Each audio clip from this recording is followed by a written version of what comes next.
A very good evening to all of you. सभी प्यारे students का बहुत वेलकम करता हूँ वाईईटी एडिटोरियल क्लास में। आई होप एंड एक्सपेक्ट कि दिवाली को अच्छे से सेलिब्रेट किया होगा आपने, जोश और ज़ोरों शोरों के साथ। आप सभी को दिवाली की ढेरों शुभकामनाएं पूरे परिवार के साथ वंस अगेन। अब इसी जोश को कायम रखते हुए आज के सेकेंड एडिटोरियल से अपनी क्लासेस को रिज्यूम करते हैं। सनशाइन्स इसका टाइटल है। कहने को तो गर्मी जा चुकी है, नवंबर आ गया है, लेकिन गर्मी अभी तक गई नहीं है। आपकी स्वेटर्स भी अभी तक नहीं निकली होंगी और हो सकता है आपके घर में अभी भी एसी चल रहे हो, पंखे तो चल ही रहे होंगे। तो इस साल गर्मी का क्या खेल हो रहा है, इस आर्टिकल में डिटेल में देखेंगे। एक छोटा सा सरप्राइज़ भी आज आपके लिए, अभी आगे चल के मैं बताता हूँ आपको। अपना क्विज़ देख लो आज का, इसी आर्टिकल के ऊपर बेस्ड। क्लास के लास्ट में इस क्विज़ को अपने को सॉल्व करना है। पूरे मन लगा करके क्लासेस को लेना, ताकि ये सारे कॉन्सेप्ट्स आप हैंडल कर पाएँ। सॉल्यूशंस क्विज के क्लास के अंत में करवाएंगे। आइए लेक्चर को शुरू।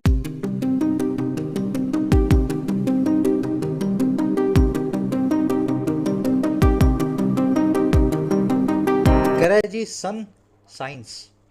देखिए, साइन का मतलब है निशान और सन का मतलब है सूरज। कह रहा है जी सूरज से रिलेटेड, या यूं कह दें सूरज की गर्मी से रिलेटेड कुछ साइंस हमारे पास है। कुछ नया हो रहा है सरकार में गर्मी को लेकर के, खास करके तमिलनाडु की सरकार में, जो इस आर्टिकल में आप देखेंगे। तो सन से जुड़ा हुआ है, यानी गर्मी से जुड़ा हुआ है, कुछ साइंस हमें मिले हैं। अब क्या जुड़ा हुआ है भाई गर्मी से, चलिए। कह रहा है जी states should prepare to assist the vulnerable during extreme heat events. कह रहा है जो स्टेट्स हैं या हमारे राज्य हैं, इनको प्रिपेयर करना चाहिए, तैयार करना चाहिए। क्या तैयार करना चाहिए, या तैयार, प्रिपेयर का मतलब है तैयार करना या तैयार होना। तो इनको तैयार करना चाहिए या होना चाहिए, असिस्ट करने के लिए, हेल्प करने के लिए वल्नरेबल लोगों की। द वल्नरेबल यानी सभी वल्नरेबल लोग। वल्नरेबल वो लोग हैं जो किसी मामले में, किसी फील्ड में कमज़ोर हैं, है ना, किसी मामले में, किसी जगह जो मजबूर है। तो स्टेट को प्रिपेयर कर लेना चाहिए, तैयार कर लेना चाहिए खुद को, कि वो असिस्ट कर सके कमज़ोर और मजबूर लोगों को। और किस वक्त? एक्सट्रीम हीट इवेंट्स के वक्त। हीट इवेंट्स यानी गर्मी का वक्त, एक्सट्रीम हीट इवेंट यानी बहुत गर्मी का वक्त।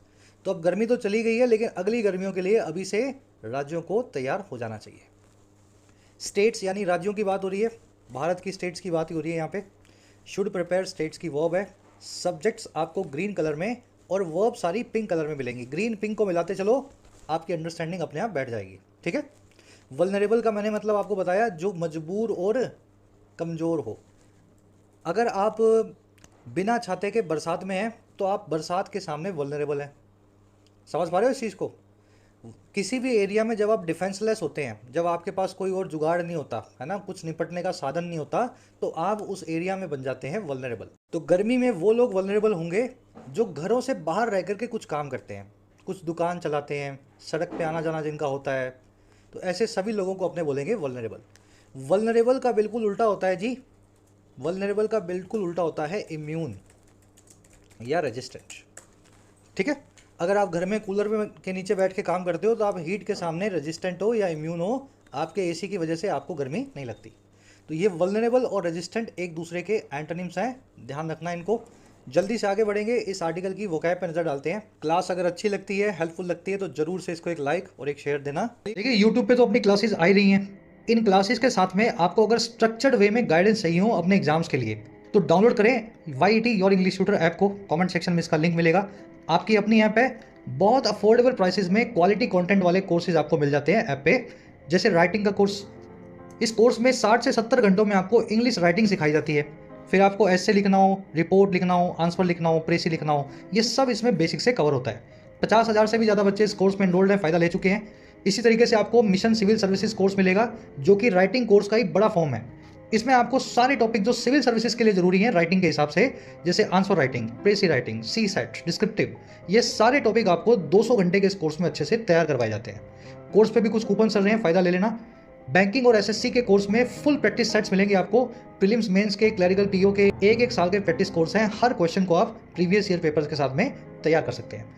ऐप का लिंक कमेंट सेक्शन में है। कोई क्वेरी हो तो ये व्हाट्सएप नंबर है, इस नंबर पे आप टीम से जुड़े, उनसे कुछ पूछना हो तो पूछ पाएंगे। ये आपका सरप्राइज आज का।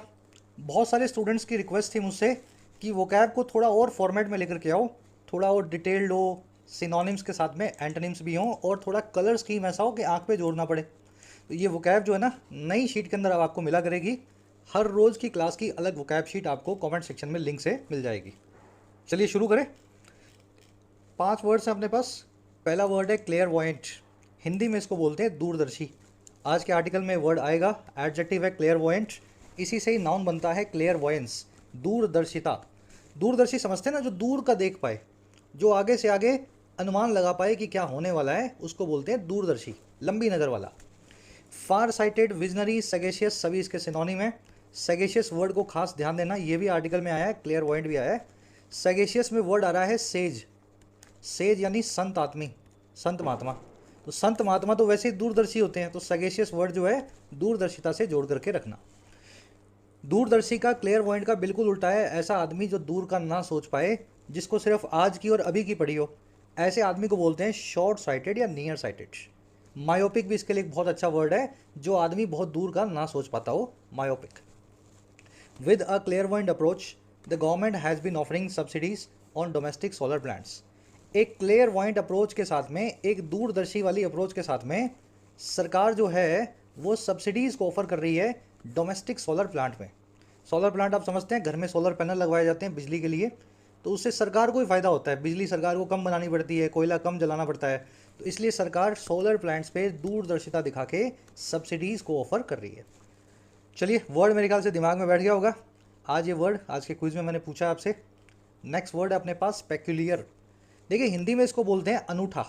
अगर बहुत हिंदी नहीं समझते हो तो कोई अलग सी यूनिक सी चीज़ होती है ना, उसको बोलते हैं पेक्यूलियर। अनयूजुअल एंड यूनिक या डिस्टिंक्टिव इसके सिनोनिम्स हैं।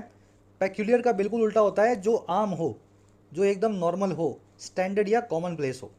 अगर कुछ खास है तो पेक्यूलियर, अगर बिल्कुल आम सी चीज़ है तो स्टैंडर्ड या common place. Most introverts behave in a peculiar way in social settings. ज़्यादातर जो अंतर्मुखी लोग हैं इंट्रोवर्ट्स हैं। इंट्रोवर्ट कौन होता है? जो दूसरों से ठीक से बात ना कर पाए, या जिसका बात करने का मन ना करे, जो अपने अंदर ही है ना लीन रहे। कह रहा है ज़्यादातर अंतर्मुखी लोग इंट्रोवर्ट्स एक खास तरीके से बिहेव करेंगे सोशल सेटिंग्स में, अजीब से अनूठे तरीके से आपको वो लगेंगे किसी भी सोशल है ना कंडीशन में। लोगों के आसपास जो है वो अजीब सा बिहेव करने लगते हैं। पेक्यूलियर को पेक्यूलैरिटी भी बोलते हैं, अनूठापन बोल सकते हैं नाउन फॉर्म में। अगला वर्ड है अपने पास अनइक्विवोकल। देखिए, इक्वी मतलब बराबर, वोकल मतलब बोलना, और अन का मतलब है आपने एंटोनिम बना दिया। अगर आप इक्विवोकल है ना, तो आप किसी चीज़ को लेकर के अस्पष्ट हैं, अनक्लियर हैं। आपसे पूछा क्या चाय पियोगे, आपने बोला हाँ पी लूँगा पर ज़्यादा मन नहीं है, तो ये कैसी बात हुई? ये इक्विवोकलिटी वाली बात हो गई। या तो बोलो पीऊँगा या बोलो नहीं पीऊँगा। हाँ पी लूँगा लेकिन ज़्यादा मन नहीं है, तो ये इक्विवोकल बात है ना। इसका उल्टा होता है अनइक्विवोकल, मतलब जो चीज़ साफ और स्पष्ट हो, आपने बोल दिया हाँ पीऊँगा बना लो। समझ गए ना? इक्विवोकल मतलब अस्पष्ट, अनक्लियर। अनइक्विवोकल मतलब जो साफ हो, एकदम क्लियर हो। कैटेगोरिकल भी बोलते हैं अनइक्विवोकल को, अनएम्बिगुअस भी बोलते हैं, एम्फेटिक भी बोलते हैं। आप ये वर्ड आर्टिकल में देखेंगे। इसका उल्टा हो गया, इक्विवोकल अन निकाल दो, अनएम्बिगुअस के आगे का अन निकाल दो तो एम्बिगुअस, ड्यूबियस या uncertain. The people of the nation have shown their equivocal support.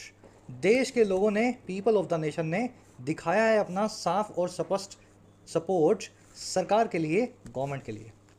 Noun form में इक्विवोकल को इक्विवोकैलिटी बोल सकते हैं, किसी चीज़ की क्लैरिटी या स्पष्टता। चलिए, लास्ट वर्ड अपने पास एक्सैसरबेट। एक्सैसरबेट चीज़ों को बद से बदतर बनाना कहलाता है, एक्सैसरबेट करना। Worsen, aggravate, exasperate, deteriorate, regress, retrograde, सभी की सभी चीज़ें चीज़ों को खराब बनाने के लिए यूज़ होती हैं। The medicine exacerbated her symptoms. दवा ने एक्सैसरबेट कर दिया, बद से बदतर बना दिया और ख़राब कर दिया उसके सिम्टम्स को, उसके लक्षणों को। तो पहले पेन हो रहा था, दवा लेने के बाद में पेन और बढ़ गया, सिम्टम्स और ख़राब हो गए, एक्सैसरबेट हो गए। चलिए, इसका बिल्कुल उल्टा होता है इम्प्रूव, मिटिगेट, एसुएज, एमिलियोरेट। बड़े कॉमन से वर्ड हैं, चीज़ों को इम्प्रूव करने के लिए या अच्छा या बेहतर करने के लिए यूज़ होते हैं। आज शायद मिटिगेट नाम का वर्ड भी आर्टिकल में आएगा। चलिए, ये वर्ड आज के वर्ड्स हैं, आज की अपने आर्टिकल के। एक दो ईडियम्स और फ्रेजल वर्ब्स भी कोशिश करेंगे रोज़ रखें। अगर क्लास में आई हो तो अच्छी बात है, नहीं आई हो तो एक्स्ट्रा से निकाल करके रखें, लेकिन एक ईडियम और एक फ्रेजल वर्ब दोनों अपने को रोज़ कवर करनी है। तो पहली जो अपने पास आज ईडियम है, गो against the grain of something. इसकी कहानी मैं फिर किसी दिन और बता दूंगा ये बनी कैसे है। ये बनी है लकड़ी और लकड़हारे से, लंबी कहानी है, 2-5 मिनट लगेंगे, संडे की क्लास में करेंगे। इसका मीनिंग होता है जो सेट स्टैंडर्ड्स हैं या प्रोसीजर्स हैं उनसे अलग जाना या उल्टा जाना। समझ गए ना? दुनिया पढ़ाई कर रही है डॉक्टर बनने के लिए, और आप पढ़ाई कर रहे हो जुआरी बनने के लिए, ड्रीम 11 पे टीम बना रहे हो, तो आप गो अगेंस्ट द ग्रेन कर रहे हो समाज के। एग्जाम्पल्स दे रहा हूँ जो मेरे दिमाग में आ रहे हैं, एकदम उल्टा, उल्टी गंगा बहाने को बोलते हैं गो अगेंस्ट द ग्रेन करना। His decision to quit his stable job to start a business really went against the grain. उसका जो डिसीजन था क्विट करने का अपनी स्टेबल जॉब को, ताकि वो स्टार्ट कर सके एक बिजनेस को, वो बिल्कुल उल्टी गंगा बहा गया, गो अगेंस्ट द ग्रेन कर गया उसकी फैमिली की एक्सपेक्टेशंस के, परिवार की आशाओं के। तो ये ईडियम है, आपके लिए नहीं है, याद रखना। आज के क्विज में पूछूंगा आपसे लास्ट में। 2-3 फ्रेजल वर्ब्स हैं, डील इन, डील आउट और डील विद, तीनों को एक साथ करवा रहा हूँ। देखिए, डील इन का मतलब है किसी चीज़ की खरीद फरोख्त करना। डील आउट का मतलब होता है किसी चीज़ को डिस्ट्रीब्यूट करना, लेकिन वो चीज़ कोई नेगेटिव चीज़ होगी, जैसे सज़ा होगी, मार होगी, आलोचना होगी।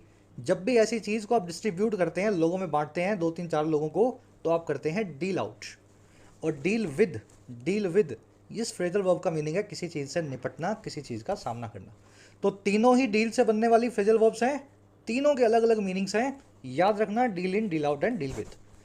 वोकैब शीट आपको मिल जाएगी, इसके फर्स्ट कमेंट में जाओ इसी क्लास के, वहाँ पे मैंने इसका लिंक डाला है, लिंक से गूगल ड्राइव से आप इसको डाउनलोड कर सकते हैं। ठीक है, इसी वीडियो के फर्स्ट कमेंट में जाना, आपको वोकैब शीट पूरा का पूरा लिंक मिल जाएगा। चलिए अब आते हैं आर्टिकल पे। एक समरी आपको दें किस बारे में लिखा हुआ है। वोकैब का एक्सपेरिमेंट कैसा लगा आज का? ठीक है, बताना ज़रूर से कमेंट्स में। कोई और सुझाव हो, काम के सुझाव हो तो देना, ये मत बोलना सर इसको गुलाबी कर दो, इसको हरा कर दो। कोशिश तो मैंने ये रखी है कि आंखों पे कम से कम जोर बढ़े और इंटरेस्टिंग वे में वोकैब को और डिटेल में आप सीख सकें। तो इसी फॉर्मेट को आगे से कोशिश करेंगे कंटिन्यू करने की हर क्लास में। चलो, समरी ये है कि आप अभी तक स्वेटर्स नहीं पहन रहे हो, 1 नवंबर आ चुका है, तो ये बात ही अपने आप में कुछ अजीब है। जनरली 15 अक्टूबर तक लोगों के स्वेटर्स निकल जाते थे 5 साल पहले, लेकिन इस साल तो एसी चल रहे हैं 1 नवंबर तक। और यही बात बिल्कुल साफ तरीके से एक स्टडी में अभी पता लगी है कि 2023 आज तक की हिस्ट्री का सबसे गर्म साल था। 2024 उसके भी रिकॉर्ड तोड़ेगा और 25 उसके भी रिकॉर्ड तोड़ेगा। गर्मी आगे बढ़ती ही जानी है, इस चीज़ में कोई दो राय नहीं है। और इसी स्टडी का फ़ायदा उठाते हुए या इसकी एडवाइस को मानते हुए तमिलनाडु, जो हमारा एक राज्य है भारत का, उन्होंने कुछ नई पॉलिसीज़ बनाई हैं गर्मी से जो है निपटने के लिए। हमारा आर्टिकल कह रहा है कि ये पॉलिसीज़ अगर हर स्टेट बना ले, हर राज्य बना ले, तो कितनी अच्छी बात होगी, क्योंकि गर्मी बढ़नी है। और इस स्टडी में ये भी लिखा है कि गर्मी बढ़ेगी इंडिया के आसपास वाले एरियाज़ में। ये जो गंगा का पूरा घाट है और जो सिंधु नदी का घाट है, जिसमें इंडिया, पाकिस्तान और ये पूरा एरिया आ गया, साउथ ईस्ट एशिया का, साउथ एशिया का, यहाँ पे ही सबसे ज़्यादा गर्मी की मार पड़ने वाली है। तो चलिए आर्टिकल को शुरू करते हैं। आज की टोन है एडवाइजनिंग या कॉशनिंग। सबको एडवाइज कर रहा है कि अपने अपने प्लान्स हर स्टेट को बना लेने चाहिए गर्मी से निपटने के लिए।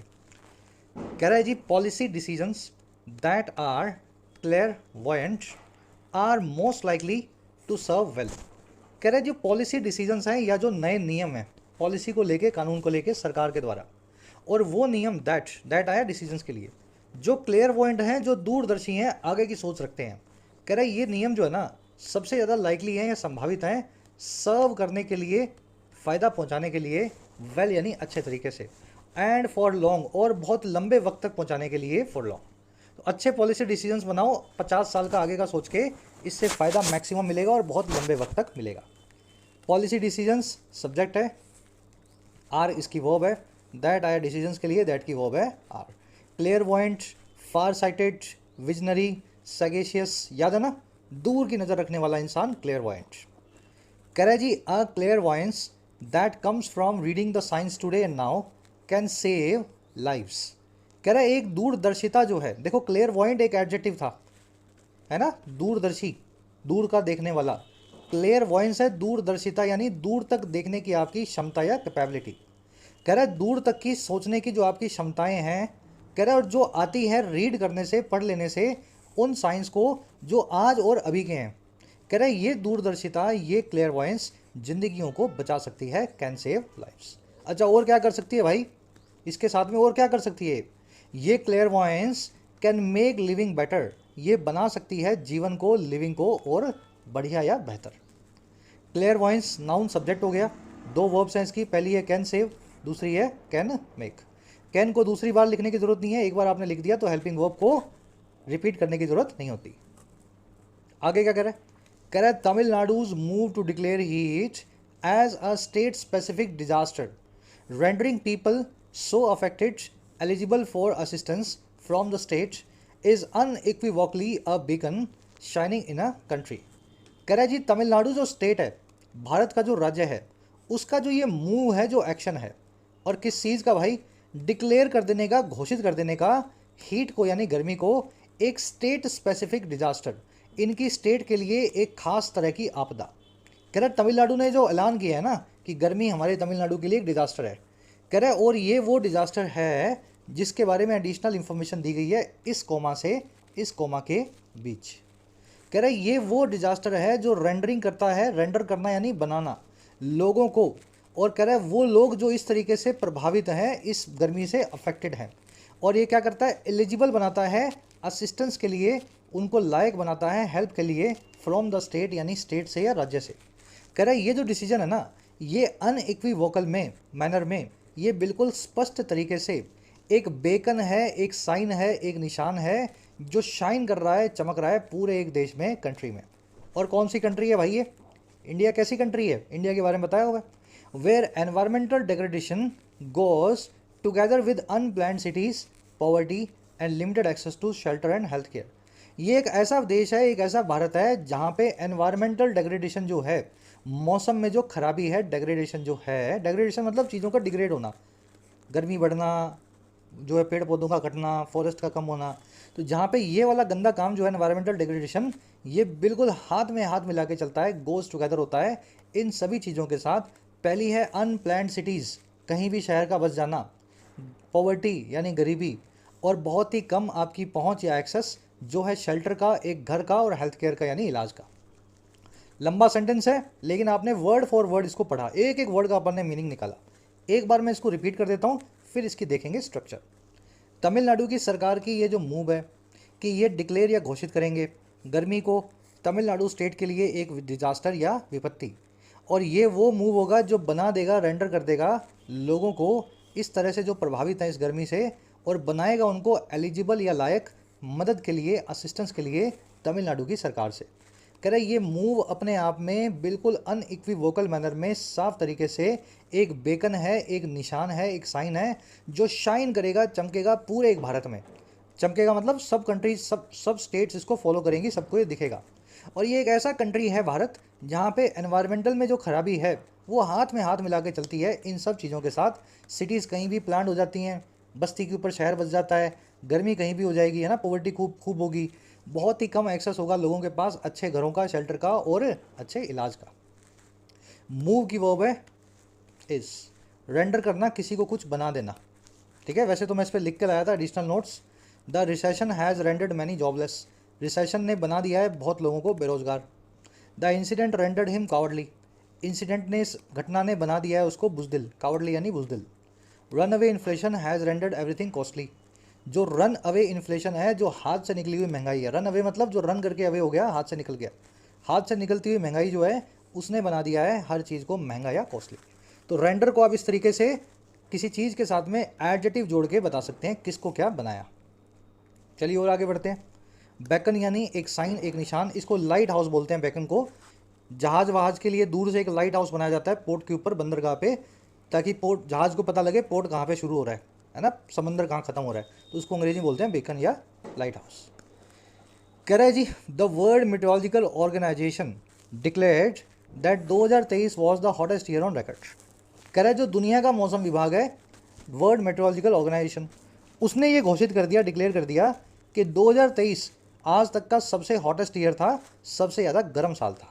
ऑन रिकॉर्ड मतलब पिछले 200-300 साल का जो डेटा है उसमें सबसे गर्म साल था 23। कह रहा है अ study on deadly heat waves projected in the densely populated agricultural regions of South Asia portends that the most intense hazards from extreme future heat waves will be concentrated around the densely populated agricultural regions। Sentence लंबा है लेकिन बहुत easy है, एकदम आसान सा। कर एक स्टडी हुई, एक रिसर्च हुई। अच्छा किस चीज़ पे होगी भाई रिसर्च? रिसर्च हुई डेडली हीट वेव्स पे, मारक जो है गर्मी पे, हीट वेव यानी लू, गर्मी, सनस्ट्रोक। और कह रहे जो प्रोजेक्टेड है, जिसका प्रोजेक्शन किया गया है या अंदाज़ा लगाया गया है डेंसली पॉपुलेटेड एग्रीकल्चरल रीजन्स में, ऐसे क्षेत्रों में जो एग्रीकल्चरल है, जहाँ पे खेती होती है और पॉपुलेशन बहुत डेंस है, आबादी बहुत घनी है, जो है साउथ एशिया के, भारत की तरफ के पूरे रीजन के। कह रहा है ये जो स्टडी है ना, ये स्टडी ये पोर्टेंड करती है, पोर्टेंड करना, प्रिडिक्ट करना, आगे का अनुमान लगाना। तो ये स्टडी जो है पोर्टेंड करती है कि क्या करती है भाई, सबसे ज़्यादा जो इंटेंस हैजर्ड होगा, खतरा होगा, हैजर्ड यानी खतरा, आने वाली फ्यूचर की एक्सट्रीम हीट वेव्स का, बहुत बड़ी गर्मी का, वो कंसंट्रेटेड होगा, वो पूरा फोकस्ड होगा around the densely populated agricultural regions, ऐसे रीजन्स में जहाँ पे घनी आबादी और एग्रीकल्चर एक साथ होता है। और ये कहाँ पे होंगे, ये होंगे the Ganges and Indus basins, Ganga नदी के और सिंधु नदी के घाटी के बेसिन्स में। समझ गए ना। तो ये बताती है पूरे साउथ एशिया में, साउथ एशिया में गर्मी सबसे ज़्यादा आपको मिलेगी भारत में, उसमें भी नॉर्दर्न इंडिया है ना, और पाकिस्तान वाले पूरे एरिया के अंदर जहाँ पे इंडस का बेसिन है। तो ये पूरा स्टडी से हमें पता लगा। लंबा सेंटेंस था लेकिन बहुत आसान था। स्टडी पोर्टेंट्स, स्टडी ये पोर्टेंट करती है, बताती है। और क्या पोर्टेंट करती है, हैजर्ड विल बी कंसंट्रेटेड, जो खतरा है वो कंसंट्रेटेड होगा, एक जगह फोकस्ड होगा इस पूरे एरिया के अंदर। चलिए, डेंसली पॉपुलेटेड यानी घनी आबादी वाला, हैजर्ड यानी खतरा। गैंजीज मैंने इसको बोला, हिंदी में गंगा बोलते हैं लेकिन अंग्रेजी में इसको बोलते हैं गैंजीज, द गैंजीज। ठीक है, गंगा नदी हमारी है, अंग्रेजों ने रख दिया कुछ और नाम, तो आप जो बोलना चाहें बोल सकते हैं, स्पेलिंग इसकी देख लो। कह रहा है जी, it is critical that the human body remains at the optimal temperature of 30 degree Celsius. कह रहा है जी, बड़ा क्रिटिकल है, बड़ा इंपॉर्टेंट है कि ह्यूमन बॉडी जो है रिमेन करती है, बनी रहती है, इस अवस्था में स्टे करती है। और कहाँ पे, इस ऑप्टिमल टेम्परेचर पे, इस सबसे अच्छे टेम्परेचर पे जो है 37 डिग्री सेल्सियस का। आप थर्मामीटर में देखते हो ना 98.6, अगर इससे ऊपर है तो आपको पता लग जाता है बुखार है। तो 98.6 वो फॉरेनहाइट है, और इसको अगर आप सेल्सियस में कन्वर्ट करेंगे तो 37 डिग्री सेल्सियस है। तो ये बहुत ज़रूरी है कि इंसान का शरीर 37 डिग्री सेल्सियस के ऊपर बना रहे। कह रहा है जी, living in temperatures that constantly and consistently exceed this limit can cause immeasurable stress. कह रहा है जी, रहना, लिव करना ऐसे तापमानों में जो कॉन्स्टेंटली यानी लगातार और कंसिस्टेंटली यानी बिना रुके एक्सीड करते हैं, पार चले जाते हैं इस लिमिट के 37 डिग्री सेल्सियस के, वो कोज कर सकता है, वो कारण बन सकता है ऐसी स्ट्रेस का जो इमेजरेबल है, जिसको मापा ही नहीं जा सकता। तो 37 के ऊपर अगर आप रहते हो तो आप बॉडी पे बहुत सारी स्ट्रेस डाल रहे हो। और क्या कर रहे हो, and the break down of bodily functions, break down भी हो रहा है, खराबी भी हो रही है आपके बॉडी के फंक्शंस में, सांस लेने में, दिल की धड़कन में, पाचन में, सब चीज़ों में कुछ ना कुछ परिवर्तन आएगा।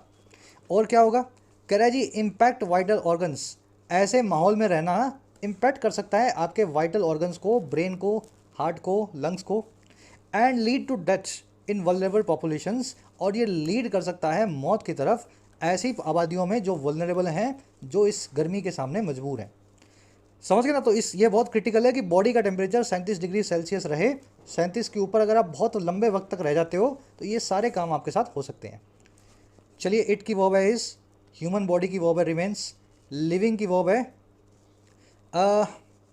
Can cause, living in such temperature can cause immeasurable stress, living in such temperatures can impact vital organs and can lead to death in vulnerable populations. तो ये तीनों कैन लगा के लिविंग की सब्जेक्ट की वर्ब्स हैं।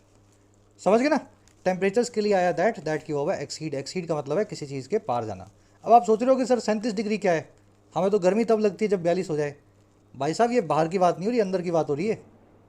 जब बाहर 42 होगा तब तक तो 37 मेंटेन कर लोगे आप अंदर, जब बाहर 55 हो जाएगा तब आपसे अंदर शायद 37 मेंटेन ना हो। ठीक है, तो बॉडी के अंदर का टेम्परेचर नहीं बढ़ना चाहिए, वो बॉडी फिर अपने आप स्वेट के जरिए गर्मी ज़्यादा होने पे अपना टेम्परेचर मेंटेन कर लेती है। कह रहा जी, Tamil Nadu's move is a laudable recognition of the inevitability of extreme weather events. कह रहा है इस मामले में अगर देखा जाए तो तमिलनाडु का जो मूव है, जो हरकत या एक्शन है, वो एक लॉडेबल रिकॉग्निशन है, वो एक लॉड करने वाला या प्रशंसनीय पहचान है।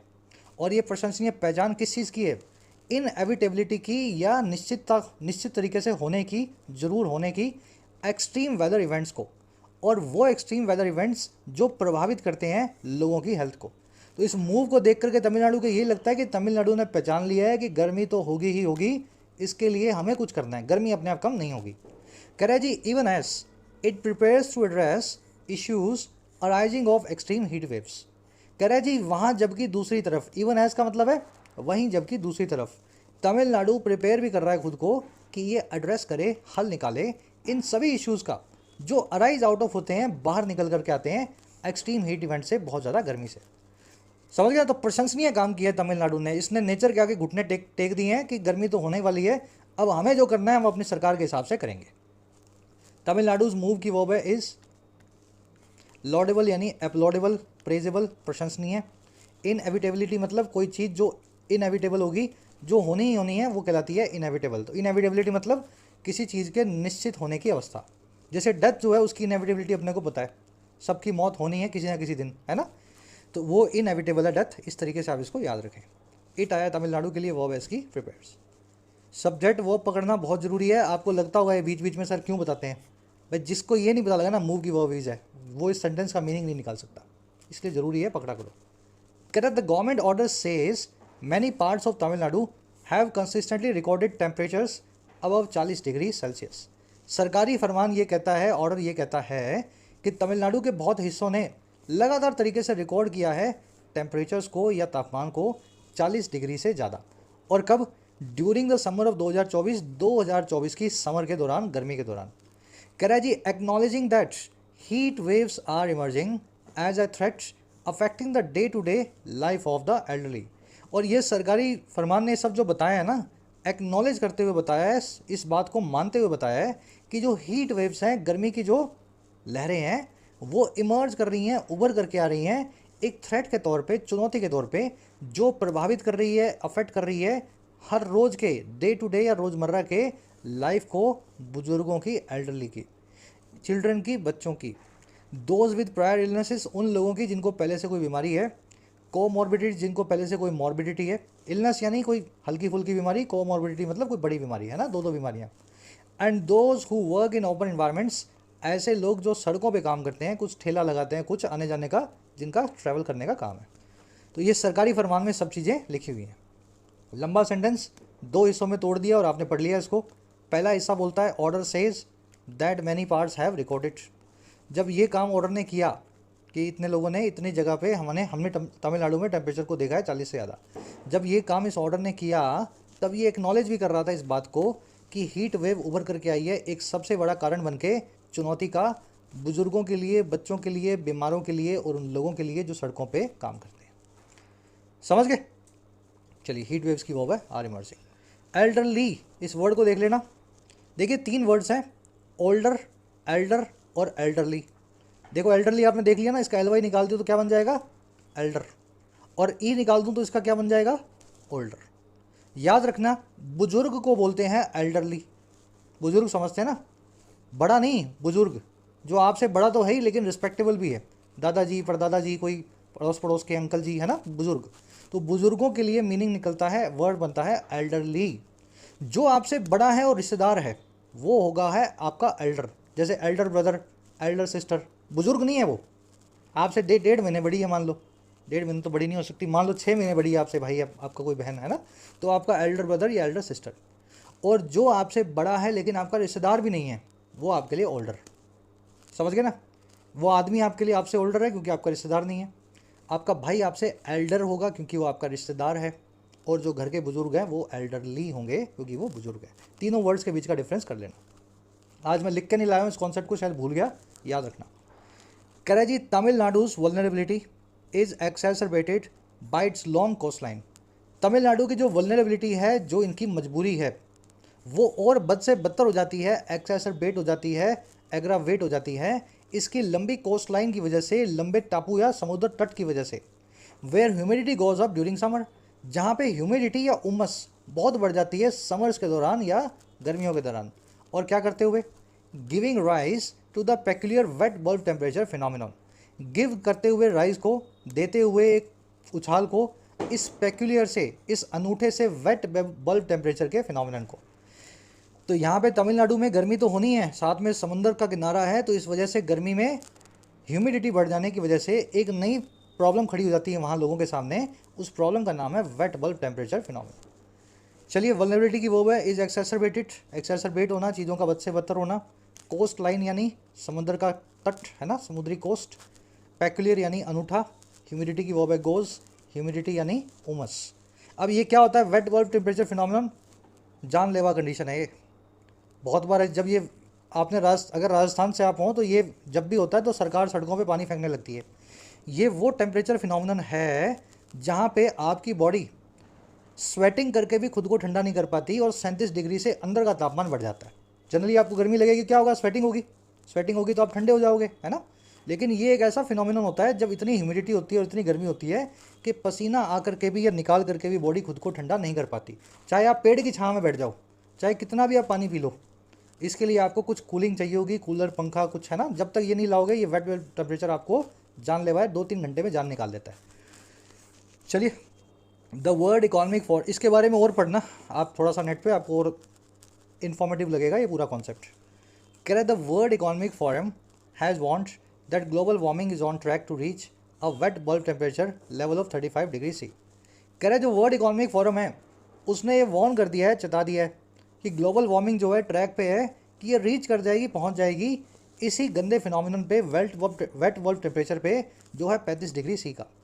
35 के ऊपर जैसे ये वेट बल्ब गया, समझ लो लोग पंछियों की तरह लोग गिर के मरने शुरू हो जाते हैं। जब ये आज से 100 साल 150 साल पहले लोगों को इस बारे में पता नहीं था तो लोग हैरान होते थे कि अचानक से गर्मी से मौत क्यों हो रही है। अब तो हमें पता लग गया वेट बल्ब हो रहा है तो आप घर में रहो, है ना, पंखा वंखा चलाओ। तो कह रहा है दुनिया को बताया है वर्ल्ड इकोनॉमिक फोरम ने कि ग्लोबल वार्मिंग इसी वेट बल्ब 35 डिग्री के आसपास आने वाली है, हमें लाने वाली है, where humans can no longer regulate safe body temperature through sweating. जहाँ पे ह्यूमंस जो हैं अब बिल्कुल भी रेगुलेट नहीं कर पाते हैं, नियमित नहीं कर पाते हैं अपने बॉडीली टेम्परेचर को, यहाँ तक कि पसीने के थ्रू, स्वेटिंग के थ्रू। चलिए, फर्स्ट पैराग्राफ हो गया।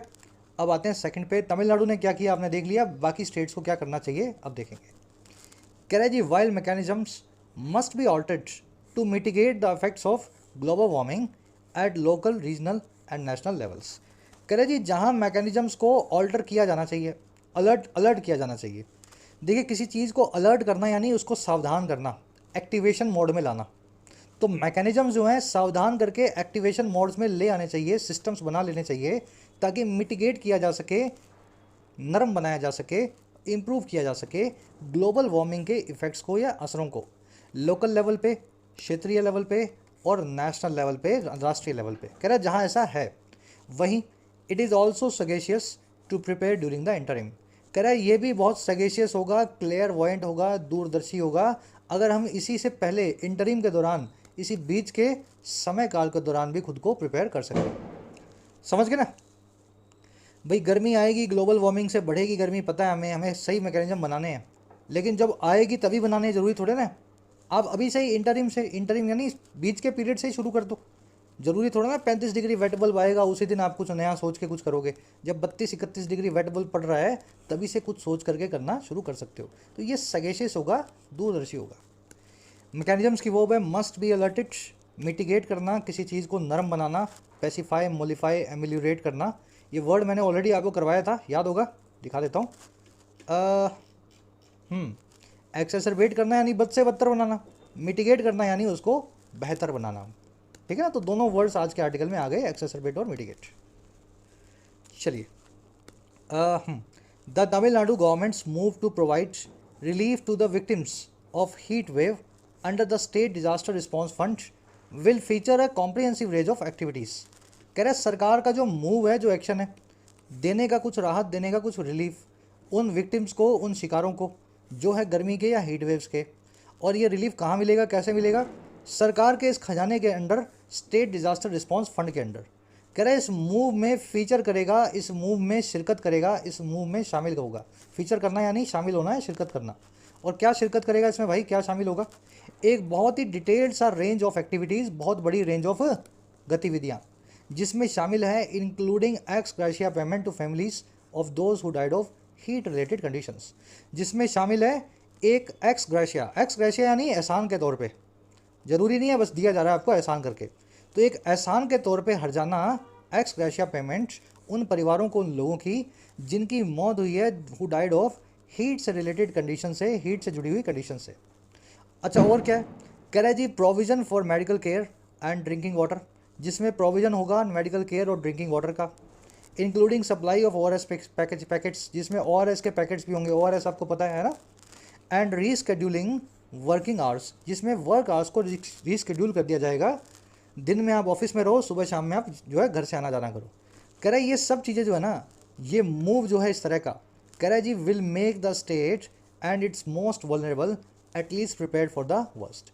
ये बना देगा इस राज्य को और इसके सबसे कमज़ोर लोगों को कम से कम तैयार, सबसे जो बुरा हो सकता है इनके साथ, फॉर द वर्स्ट, उसके लिए। समझ गए? तो ये देखो लंबा सेंटेंस है, इतना लंबा, बहुत आसान है, पर ये जो मूव है ये विल फीचर इसमें शामिल होगी ये सारी चीज़ें। एक्स ग्रेशिया मैंने आपको बता दिया, हर जाना, जो देना जरूरी नहीं है लेकिन एहसान के तौर पे दिया जा रहा है। हु आए दोज के लिए, who died of, die of करना, किसी चीज़ से मारा जाना, ठीक है।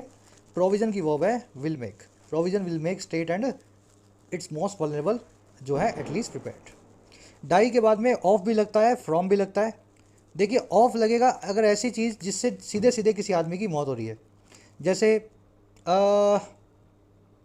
किसी आदमी की डेथ हुई कैंसर से, किसी की डेथ हुई सीजर से, हार्ट सीजर से, ब्रेन हैमरेज से, भगवान ना करे किसी को ऐसी बीमारियां हों, लेकिन अगर सीधे सीधे किसी बीमारी से आपकी डेथ हो रही है तो आप डाई ऑफ लगा करके बताएं, the person died of cancer, she died of brain haemorrhage. लेकिन अगर किसी कंडीशन से किसी की डेथ हो रही है, जैसे किसी की जो डेथ हो गई वो हो गई प्यास से, भूख से, मेल न्यूट्रिशन से, आग से, गर्मी से, तो उस केस में डाई के बाद में फ्रॉम लगाएंगे। इस केस में यहाँ फ्रॉम लगाना बेहतर होता, क्योंकि सीधे सीधे कोई बीमारी का नाम यहाँ पे नहीं लिखा हुआ। समझ गए? सीधे सीधे कुछ नाम लिखा हो तो ऑफ लगाओ, और अगर आपको कोई कंडीशन दी गई हो तो उससे फ्रॉम लगा के आप बताओ जिससे किसी की डेथ हुई है। चलिए, कह रहा है जी other states would do well to be inspired by this model. दूसरी स्टेट्स भी बहुत अच्छा करेंगी, वुड डू वेल करेंगी, अगर वो इंस्पायर्ड बाय हो जाएं इस मॉडल से, अगर वो भी प्रेरित हो जाएं तमिलनाडु के इस प्लान से। चलिए रैप अप करते हैं क्लास को। बहुत ईजी आर्टिकल था आज का। वैसे भी जब अपने वापस लौटते हैं क्लासेस की तरफ ब्रेक्स के बाद, तो एक दो दिन ईजी करने से आपका फिर से इंटरेस्ट बन जाएगा। एक दो दिन में बढ़िया वाले आर्टिकल्स फिर से लाना शुरू करेंगे। फर्स्ट क्वेश्चन आपका पैराजम्बल सेट है। आराम से वीडियो को पॉज कर लो। मैं चाहता हूँ कि चारों स्टेटमेंट्स आप पहले खुद से पढ़ के रखें, फिर मैं आपको बिना ऑप्शंस के करना सिखाऊंगा इसको कैसे आप अरेंज कर सकते थे पैराजम्बल को।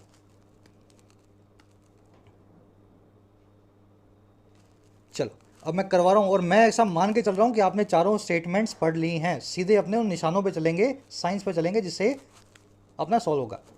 देखो जी, ये स्टडी की बात की गई है सी में, और डी में बताया गया ये स्टडी ये भी स्ट्रेस करती है। इट आया स्टडी के लिए, क्या स्ट्रेस करती है कि हीट क्राइसिस का एक्नॉलेजमेंट जरूरी है ऐसे रीजन्स के लिए, सच रीजन्स के लिए। और कैसे रीजन्स? तमिलनाडु जैसे, तमिलनाडु का नाम पहले दिया गया। तो इससे मुझे ये पता लगा कि सी के बाद में डी आएगा। सी में बताया स्टडी और डी में बताया स्टडी ये भी बताती है ना। स्टडी जो है ये बताती है कि हीट से लोगों की डेथ हो सकती है, और ये भी बताती है कि क्राइसिस को आपको एक्नॉलेज करना पड़ेगा। अब ए और बी को देखो। बी में बताया गया दिस मेजर, मतलब ये वाला कदम, और कौन सा कदम? वो कदम बताया गया ए में। डेक्लेरेशन जो है हीट का एक डिजास्टर के तौर पे तमिलनाडु में ये एक सिग्निफिकेंट स्टेप है। तो ए के बाद में बी आएगा, सी के बाद में डी आएगा। अब चाहे तो ए बी सी डी बना लो, चाहे सी डी ए बी बना लो, लेकिन अगर आप सी डी ए बी देखेंगे तो और बेटर लगेगा, क्योंकि सी से आपने इंट्रोड्यूस कर दिया स्टडी आई है, स्टडी में ये बताया गया तमिलनाडु में ये हुआ। डी में ये बता दिया, स्टडी में ये भी बोला गया। समझ पा रहे हो ना? फिर तमिलनाडु ने क्या किया, वो ए में बताया गया, और फिर बी में बताया गया इस मेजर का एम ये है कि उन लोगों को सपोर्ट किया जाए जो एक्सट्रीम टेम्परेचर से अफेक्टेड है। समझ गए? तो सी डी ए बी आपका आंसर बनना चाहिए। बहुत मुश्किल नहीं है लेकिन आसान भी नहीं था। सेकंड पे आ जाओ। प्राइमरी फोकस क्या है आर्टिकल के हिसाब से तमिलनाडु के रीसेंट पॉलिसी डिसीजन का? तमिलनाडु की सरकार ने पूरा ध्यान कहाँ पे रखा हुआ है इस पूरी पॉलिसी को बनाते हुए? मैं एक्सपेक्ट कर रहा हूँ आप आंसर पहले खुद से एक बार ट्राई दे लेना, मैं तो करवा ही लूँगा, क्वेश्चंस मैंने ही बनाए हैं। देखो अगर आपने ठीक से पढ़ा होगा ना तो आपको दो आंसर सही लगेंगे।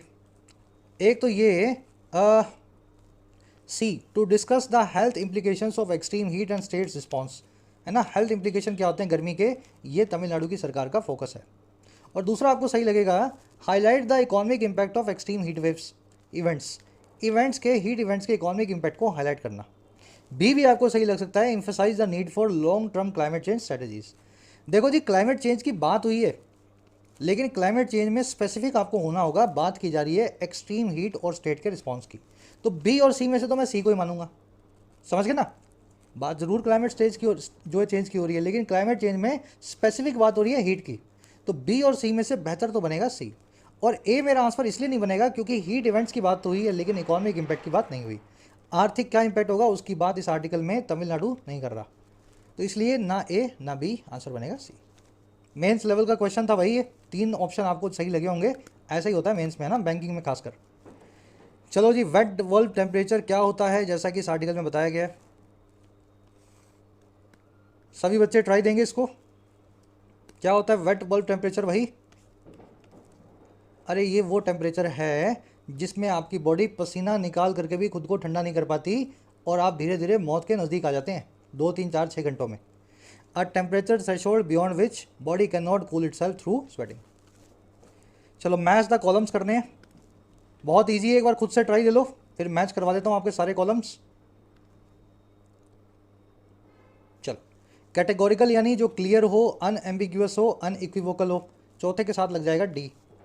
पेक्युलियर यानी जो अनूठा हो, खास हो, जिसके साथ लग जाएगा सी यानी डिस्टिंक्टिव।